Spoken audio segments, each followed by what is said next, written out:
You are saving people like you see them really as your brother, sister, mother, cousin. If you really feel that symbiotic brotherhood and sisterhood, then your efforts would be different if it was just some intellectual process. If you see that brother on the corner, see them people in the community and feel a sense of real love there, you can't mix capitalism with that love. That's like a family member that you want to help. Say, well, I can't help you. This is your actual brother, your actual cousin, your actual uncle, your actual father. Well, I can't help you, Mom, unless you got some money. See the point I'm making? I can't help you unless you can pay me. The average person is not going to say that to their parent. And if they would, I don't really know how society has really digressed. But the love that they actually have would allow them not to become capitalistic, because they're out of their concern for that person, out of their true concern. They don't want money. They want to see the transformation of another human life towards positive progression. That's really what they really want to see. They don't want to see a few more dollars. They want to see an individual who is really elevated now, who has went from this level of consciousness to another level of consciousness. So when we say that we're against capitalism, it's because, not because this is some great socialist communistic theory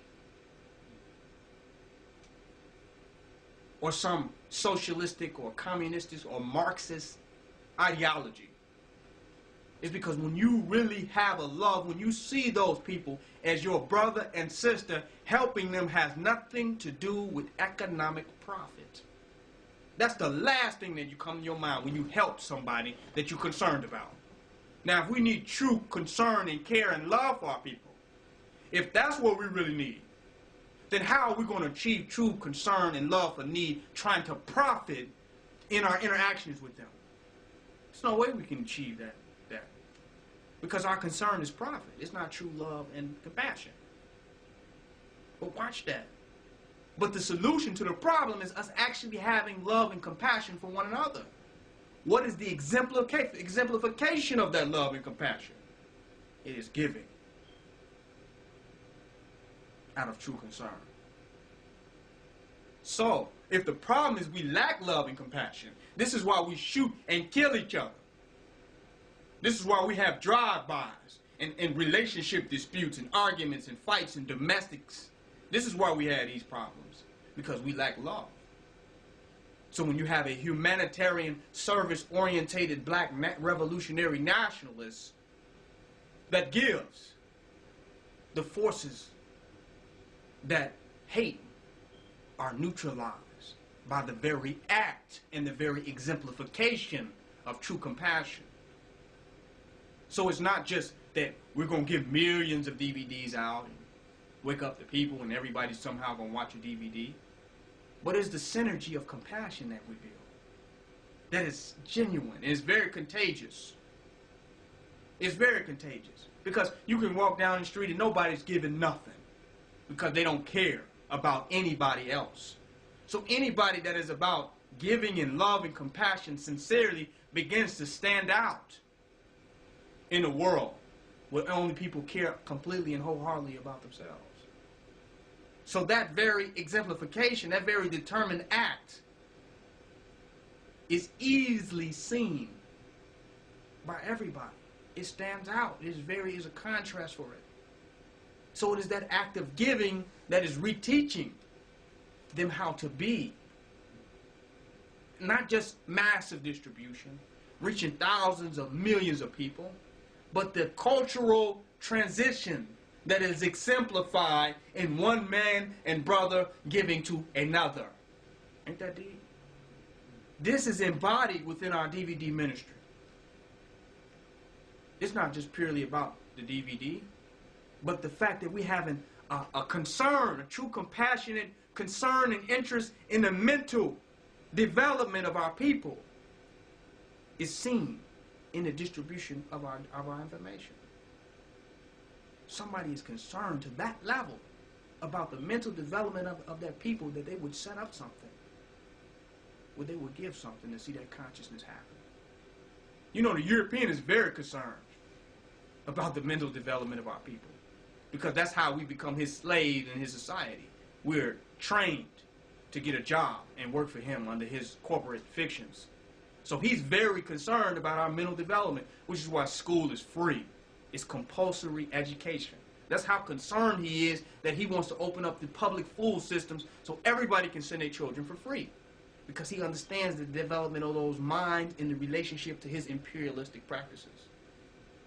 So as black nationalism, as black nationalists, we see the same thing, that we must develop the minds of our people and move them towards nationalistic interests, nationalistic concerns, nationalistic focus. So how important is that? It's so important that we would go burn thousands of DVDs up and just give it to them. It's that important. And that is compassion, which is the solution. The solution is not a strategical distribution line. The solution is not massive distribution. The solution is not propagandizing. The solution is the individual who has achieved the level of compassion, who can exemplify the true state of the new revolutionary being. That is the solution, because compassion can give you thousands of solutions. You can come up with thousands of ideas. But where does the patience to the development of ideas come from?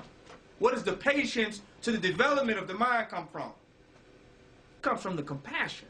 It comes from the heart. That's where your patience comes from. Give you an example. I'm definitely now, even 3 years from now, much further than I was from just the information that I've consumed over the last 3 years. I have developed even further. In 10 to 15 years, I will have even developed even further. So we all have room for development, mentally, physically, spiritually, and emotionally. So it is not a contest of mental development. Follow me with this. It is a manifestation of human compassion. The human development is unavoidable. Whether you develop in white supremacy, you develop in black nationalism, it doesn't matter. You're going to develop as a human being in this world. So it's not a contest of human development. Who has the most knowledge? Who has the most information? But who has the most compassion?